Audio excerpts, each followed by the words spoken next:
Recruiting World watching what's happening in the bowl games, and the SEC picks up 2 nice wins. Yep. On New Year's Day as Alabama bludgeons Michigan. My God, man. Got to be bad for Harbaugh and Michigan getting back to Ann Arbor this morning after an opportunity yesterday to go up against the powerful brand of Alabama. 2 big name brands on the field yesterday with Michigan and Alabama squaring off in the Citrus Bowl. And then last night, Georgia in New Orleans taking care of Baylor as they beat them pretty bad. George Pickens, how about his first half last night? 11 catches. Yeah, and look, Jake Fromm just shows how much receivers mean to a quarterback because, I don't know that Jake Fromm's a great quarterback. I don't think it's bad as he looked at the second half of the season. But, again, when targeting Pickens, he was like 11 of 12, high success rate. And then everybody else, I think it was something like 1 of 6 or 2 of 6. So you see why he was so hamstrung as well in that SEC championship. And then the other SEC game yesterday that stood out was Minnesota and Auburn. Yeah. And Minnesota, very impressive. Great win. I mean, P.J. Fleck, that's a good Auburn team. Obviously, that's a team that a lot of people would have said, if they had an offense, they could have been among the best in the entire country. But that's a Minnesota team now that still never got a lot of respect, right? For with their 2 losses, with what they did to be ranked 18th going into this game, I thought was a disrespectful, especially with Auburn 6 spots ahead of you. I guess Minnesota thought the same. What I loved reading was that 11th win was the first time that the Golden Gophers have done that since 1903. So Here we sit at the start of 2020, and the Gophers just did something that they have not done in 117 years. We're getting up there on how long college football has been played. The other stat of the day, Peter Burns just tweeted this, Michigan now.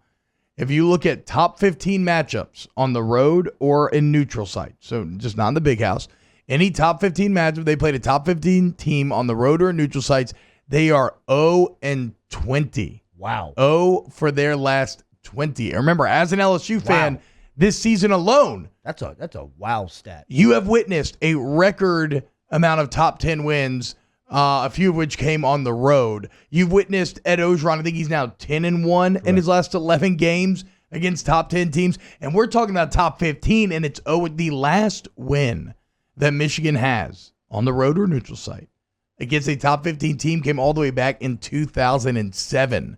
Your boy was graduating high school the last time Michigan won one of these games. So terrible day for Michigan. The SEC overall right now kicking ass. Again, I love bowl season from a kind of conference jockeying standpoint because it lets us see like who are the best conferences. And the SEC 6-2, leading the pack by far. Chance to extend that lead. You got Tennessee, Indiana today. LSU and Clemson obviously still left to play. But yeah, Texas A&M beat Oklahoma State 24-21. LSU beat up on U. Florida beat Virginia. Good Virginia team, though. Yeah. In that Orange Bowl. I thought Florida just, I think, a very good team. And don't look now. If you're not sick of Dan Mullen and Florida LSU fans, well, they just got their first 12-win season since 2012. And so Dan's been there, 2 years now? And he's won, was it 11 games last year? Maybe 10, and now 12 this year. Florida looks like they're on the up and up. Kentucky. Still can't win the East, though. How about the Kentucky game? Did you watch any of Kentucky, Virginia Tech in the Belk Bowl? Yeah. Lynn Bowden, receiver turned quarterback, leading an 8-minute, 18-play, 85-yard game-winning drive. This thing lasts for 8 minutes, and they score the game-winning touchdown with 15 seconds left. Nice job by Kentucky. You mentioned Bama, UGA beating Baylor. And then we arrive at Mississippi State. Rivs. Chill out. What happened? I don't know. 38-28 to Louisville? My expectations were not high. I mean, Louisville? they're technically better than us. I mean, I guess. I mean, their record's better than ours. It's not like we've been performing. And the Music City Bowl, Mississippi State, one of the 2 losses. And then poor Auburn, man. So they lose to Minnesota 31-24. We talk about Minnesota perspective, but like, if you're an Auburn fan, you're just kind of stuck in limbo a little bit, right? It's like it's kind of where they live. Every time Gus Malzahn gives you a little bit, Gus giveth and Gus taketh away. Even the highs of a good season, you kind of feel like, do we like him? Do we love him? Do we want to extend him? No. Well, I mean, this particular combination is the most Auburn thing I've ever seen, where, you beat Alabama. Everyone's back on board, back on your side. Life is good. Rushing the field. Didn't get the boat rode over you. Middle-aged women jumping into the hedges and getting lost forever. forever, memes on deck. Like Auburn was hot for a minute, and now they're a 4-loss team.